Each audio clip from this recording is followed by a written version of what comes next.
సాధారణంగా జీవితంలో గందరగోళం పరిస్థితి ఏర్పడినప్పుడు లేదా ఏదైనా సరే మానసికంగా బాలేనప్పుడు టెన్షన్ పడిపోతుంటాం, యాంగ్జైటీ పడిపోతుంటాం, మనల్ని మనం కోల్పోతుంటాం.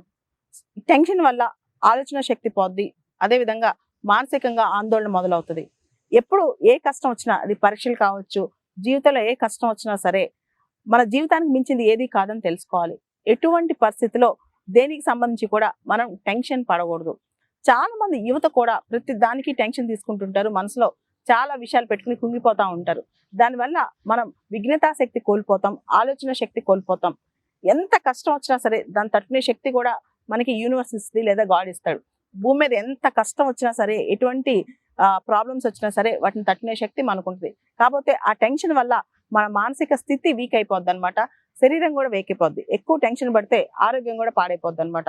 కాబట్టి ఏ కష్టం వచ్చినా, ఎలాంటి కష్టం వచ్చినా అది మనసులోకి రాగానే దాన్ని ఎలా సాల్వ్ చేసుకోవాలి, దాన్ని ప్రాక్టికల్గా ఎలా ఆలోచించాలి, మనం ఏ విధంగా దాన్ని ఎదుర్కొని ముందుకెళ్ళాలి అంతవరకు ఆలోచించాలి. కానీ మనసులోకి తీసుకుని విపరీతంగా బాధపడిపోకూడదు. జీవితమే చాలా చిన్నది. జీవితంలో రోజులు చాలా ఫాస్ట్గా గడిచిపోతుంటాయి.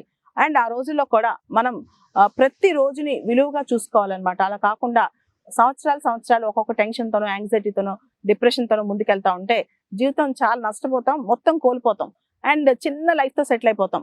అందరు ఎలా బతికేశారో చాలా మంది చిన్నగా అలా బతికేసి అలానే రిటైర్ అయిపోతాం, అలానే చనిపోతాం అనమాట. కాబట్టి మనం ఎప్పుడు కూడా ఏ మానసిక స్థితి వచ్చినా, ఎటువంటి ప్రాబ్లం వచ్చినా, ఎటువంటి కష్టం వచ్చినా ఏది మనసులోకి తీసుకోకూడదు. జీవితమే చాలా అల్పం. అలాంటి టైంలో మనం ప్రతిదీ టెన్షన్ తీసుకుని, ప్రతిదీ మనసులోకి తీసేసుకుని, ప్రతి దానిపైన యాంగ్జైటీ చూపించేసేసి ప్రతిదీ మనమే కోల్పోయామని ఫీల్ అయ్యి అలాంటి అవసరం లేదు. లైఫ్ని మనం ఏ విధంగా లీడ్ చేయాలి, లైఫ్ని ఏ విధంగా ముందుకు తీసుకెళ్ళాలి అనే దాని మీద మనకి స్పష్టత ఉండాలి. అది ఏ లైఫ్ అని కాదు, నీ లైఫ్ నా లైఫ్ అని కాదు. మనం ప్రెసిడెంట్ ఆఫ్ అమెరికా అవ్వచ్చు, ప్రైమ్ మినిస్టర్ ఆఫ్ ఇండియా అవ్వచ్చు, నువ్వు అవ్వచ్చు, నేను అవ్వచ్చు, అందరి లైఫ్లు ఒక్కటే. కాబట్టి మనం ఏదైతే మనసులో తీసుకుంటున్నామో దాని మీద మనకి కాస్త నిగ్రహం ఉండాలి, దాని మీద మనకి కాస్త ఆలోచన ఉండాలి. దాంతోపాటు మనసులోకి తీసుకుని మన ఆరోగ్యం పాడు చేసేసుకుని ఏదో ఓవర్ థింకింగ్ ఇలాంటి పక్కన పెట్టేసి ప్రాక్టికల్గా ఎలా ఉండాలి, వీలైనంత వరకు రియాలిటీకి దగ్గరగా, ప్రాక్టికాలిటీకి దగ్గరగా ఉంటే నేర్చుకోండి.